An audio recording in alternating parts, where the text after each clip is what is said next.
Each discovery of shoddily built or failed flood mitigation projects keep breaking the president's heart piece by piece.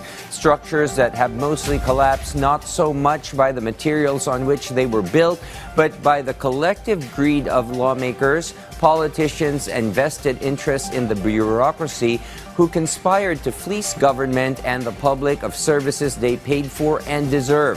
Our Kenneth Pasyente has more. Nakakasigurado po ako na lahat po ng proyekto sa Bulacan First substandard po. Lahat ng proyekto, particular na ang flood control, tama po ba? Lahat po. Lahat, as in hindi lang flood control. Opo, Your Honor. Hindi po namimit ko ano po yung eksaktong nasa plano, Your Honor. So may plano ang DPWH, merong budget yan, pero dahil yung budget pinaghati-hatian ninyo, sa dulo, walang project na maayos na dumaan sa inyo. Wala po. That is what former DPWH Bulacan Assistant District Engineer Bryce Hernandez revealed during the Senate Blue Ribbon Committee hearing yesterday, something that President Ferdinand R. Marcos Jr. was dismayed about. How could it be that projects meant to bring mass relief result in the enrichment of only a few? Itong mga proyektong to ay para sa kalahatan, para sa ikagiginhawa ng mga kababayan natin, pero ang mga gumiginhawa ay yung mga tao lamang na siyang nagpapayaman.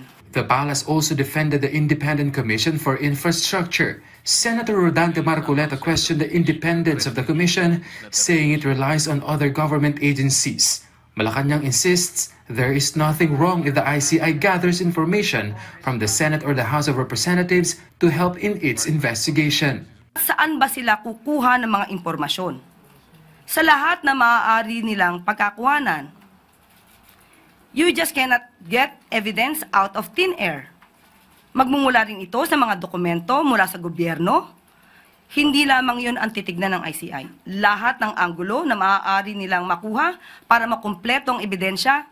On the issue of whether Diskaya should return ill-gotten wealth before becoming a state witness, the Palace said that DOJ has the freedom to impose conditions based on the Republic Act 6981 or the Witness Protection, Security, and Benefit Act. To cooperate with respect to all reasonable requests of officers and employees of the government who are providing protection under this act.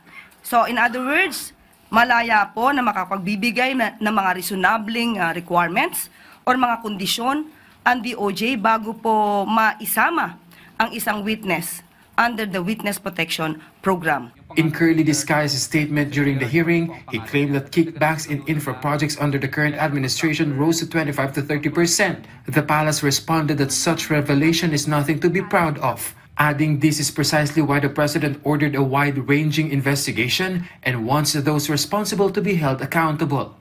Kenneth Pasyente from the National TV Network for a new and better Philippines.